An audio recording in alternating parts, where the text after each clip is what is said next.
বাসুদেবপুরে আক্রান্ত বিজেপি নেতা, ঘটনাস্থলে পুলিশকে ঘিরে বিক্ষোভ স্থানীয় বাসিন্দাদের। নিশিদিন ডায়াগনস্টিক সেন্টার, এ কমপ্লিট ডায়াগনস্টিক সলিউশন। আমাদের ঠিকানা 144/1 সেন্ট্রাল রোড, আনন্দপুরি, ব্যারাকপুর, কলকাতা 122। আমাদের যোগাযোগ 9875338719। বাসুদেবপুর থানার অন্তর্গত শ্যামনগর বাসুদেবপুর এলাকায় বিজেপি জগদ্দল মণ্ডল 4-এর সাধারণ সম্পাদক বিপ্লব করের ওপর হামলার ঘটনা ঘটে রবিবার গভীর রাতে। বিপ্লব কর অভিযোগ করে তাকে চপার দিয়ে আক্রমণ করা হয়। তিনি সতর্ক থাকায় তার হাতে আঘাত লাগে। ঘটনার খবর পেয়ে সোমবার সকালে বাসুদেবপুর থানার পুলিশ ঘটনাস্থলে পৌঁছালে স্থানীয় বাসিন্দারা পুলিশকে ঘিরে বিক্ষোভ দেখাতে থাকেন। বিপ্লব কর সংবাদ মাধ্যমের মুখোমুখি হয়ে জানান, কিছুদিন আগে বিশাল সিং নামের এক যুবকের সাথে তার হনুমান জয়ন্তী করা নিয়ে কথা কাটাকাটি এবং ঝামেলা হয়। সেই সময় তাকে দেখে নেওয়ার হুঁশিয়ারি দেওয়া হয়। সেই বিষয় নিয়েই তার উপর এমন ধরনের হামলা হয়েছে বলে দাবি করেন তিনি। ঘটনাটা ঘটেছিল যে আমাদের এখানে হনুমান পুজো কিছুদিন আগেও রামনবমী পুজো হয়েছে। তা বিশাল সিং বলে সে ইচ্ছা হয়েছে যে এখানে হনুমান জয়ন্তী করবে। তা হনুমান জয়ন্তী করবে বলে সে এখানে আসে এবং আমাদের এখানে এক পিসি আছে, সে নেহা মৈত্র বলে, তাকে জিজ্ঞাসা করে। তার সাথে কিছুটা কথা কাটাকাটি হয়েছিল। সে আমাকে ফোন করার পরে আমি বলি যে ঠিক আছে, তাকে ডাক দাও, তার সাথে কথা বলছি, কারণ আমিও তো সেই কমিটিতে রয়েছি।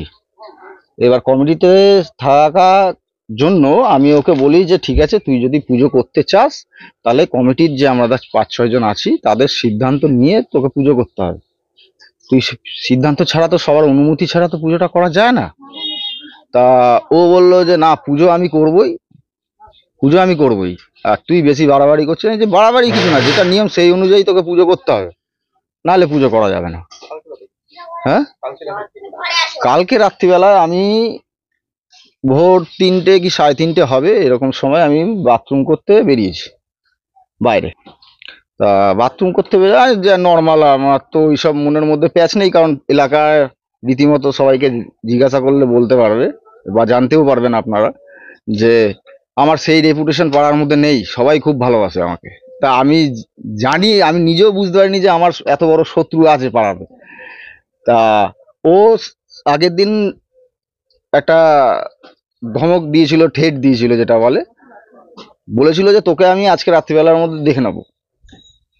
তা আমি অতটা গায়ে লাগাইনি, কারণ সেরকম ভাবে চলি না তো, তাই গায়ে লাগাইনি। তা ওই 3টে-3:30 সময় যখন আমি বাথরুম করতে বেরোই, আমি লাইট ফাইট জ্বালাইনি, কারণ আমার দরজা থেকে বাথরুম একটুখানি কাছেই, খোলামেলা বাথরুম। আমি বাথরুম করছি, বাথরুম করতে করতে এই পাশের যে বাড়ি, এই বাড়িতে জঙ্গল ঢঙ্গল আছে। তা ওই মাঝে মাঝে ঠাম বিড়াল এইসব যাওয়া আসা করে, ওই আওয়াজ টাওয়াজ হয়। তা আমি ওই বাথরুম করতে করতে একটু আওয়াজ শুনেছি। আওয়াজ শুনতে শুনতে তখন আমি বলছি না, এ তো ভাম বিড়ালের আওয়াজ না, এ তো অন্য কিছু আওয়াজ। তা আমি একটু সতর্ক হয়ে গেছি।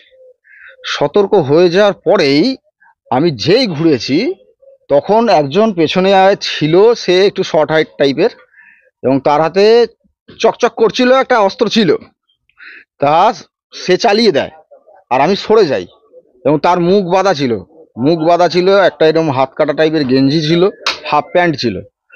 ও চালিয়ে দিয়ে ও দৌড় মেরে পালায় এই জঙ্গলের ওপর থেকে, এবং ওর সাথে আরো 2-3 জন ছিল।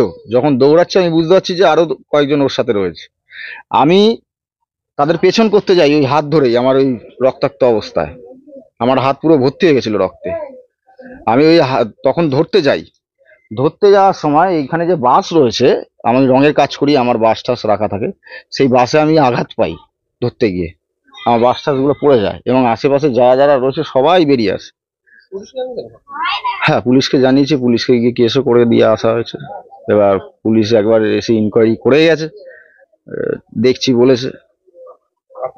অপরদিকে এই ঘটনা নিয়ে বলতে গিয়ে ব্যারাকপুর লোকসভা কেন্দ্রের বিজেপি প্রার্থী অর্জুন সিং পুলিশের নিষ্ক্রিয়তার দিকে আঙুল তোলেন এবং বলেন, বিজেপি নেতাকে জাস্ট নাও এখন শুনেছি আমাদের সাধারণ সম্পাদক আছে মন্ডল 4-এ, তাকে নাকি কোপ মেরেছে। পুলিশকে আমি বলছি, আমিও যাব হয়তো ওর বাড়িতে গিয়ে দেখছি কি ঘটনাগুলো ঘটছে। পুলিশ তো একদম নিষ্ক্রিয় হয়ে বসে আছে। পুলিশ তো গুন্ডাদেরকে, পুলিশ আর গুন্ডা মিলেই এখানে রাজনীতি শুরু করে। কিন্তু আমি নিশ্চিত তার জবাব মানুষ ব্যালটের মাধ্যমে ঠিক দিবে। ও আজকে দেখছি এটা বললে হবে না স্যার, এটার কোনো নিষ্পত্তি করতে হবে। ও গ্রামে প্রচুর কমপ্লেন আছে কিন্তু এখানেই বাড়ি, এমন কিচ্ছু বলা হয়নি। কালকে শুধু একটা কথা হয়েছে যে মহাবীর জয়ন্তীটা করবো না, কেন রামনবমী গেছে, প্রচুর খরচা। আমাদের তো পাড়ায় কালেকশন করি না, আমরা 5-6 জন মিলে পুজোটাকে করি, রামনবমী করি, প্লাস একটা বাৎসরিক পুজো হয়, প্লাস একটা সমাধির পুজো হয়, 3টে পুজো হয়। এবার যদি স্যার আমরা যদি আবার একটা পুজো বাড়াই, এটাকে তো আমাদের কন্টিনিউ করতে হবে। সেই খরচাটা কোথা থেকে আসবে? আপনি আবেগে 2 বছর করে দিলেন, তারপরে কে করবে? তারপরে তো আমাদের তো ক্ষমতা নেই, আমরা প্রাইভেটে চাকরি করি, আমাদের কাছে কত টাকা এক বছর টাকাবে। আমরা বলার মধ্যে বলি তুই অনুষ্ঠানের দিন আয়, অনুষ্ঠানে এসে একটা পার্টিসিপেট কর, সেটা তুই করছিস না। পুজোর পরে তুই এসে করছিস, সবাইকে হুমকি দিচ্ছিস। আমাকে বলছে আমি 4% লোকের সাথে কথা বলি না, আমি বলছি আমিও তোর সাথে কথা বলি না। বলছে এটা ক্লাবের জায়গা, আমি যেটা কোনো ক্লাবের জায়গা না, এটা পল্লীবাসীর জায়গা। হ্যাঁ, আর মন্দিরটাও ক্লাব করেছে, ক্লাব করেনি, ক্লাব একটা টাকাও দেয়নি স্যার। আমরা টাকা কালেকশন করে আমরা পুজো করেছি, এমনকি মূর্তি পর্যন্ত আমরা অফিস থেকে দিয়েছে। তাহলে ক্লাব এখানে কোথা থেকে এলো, পার্টি কোথা থেকে এলো সেটা বলুন। ও ছড়াচ্ছে এখন পার্টি, এখন ও ছড়াচ্ছে পার্টি। আমরা শুরু থেকে স্যার আমরা না পার্টি ঢুকিয়েছি না ক্লাব ঢুকিয়েছি, আমরা নিজেরা করবো। আমরা পল্লীবাসী, পার্টি হয়ে গেল, মন্দিরে পার্টি হয়ে যায়, এখানে কোনো পার্টি হয়? আর ও যাকে তাকে যেইভাবে খুশি মারধর করছে। করুক না, ও অনুষ্ঠান করুক, আমাদের কোনো আপত্তি নেই। সাধ্যের মধ্যে স্বপ্নের ফ্ল্যাট খুঁজছেন? লাবণ্য গ্রুপের পক্ষ থেকে ব্যারাকপুর হরিসভা মন্দিরের নিকটে সোনাঝুরি আবাসন। থাকছে lift, top floor, set, 0% GST। এছাড়াও থাকছে ব্যাংক লোনের সুব্যবস্থা। ফ্ল্যাট বুকিং চলছে। আমাদের যোগাযোগ 7278 200 456।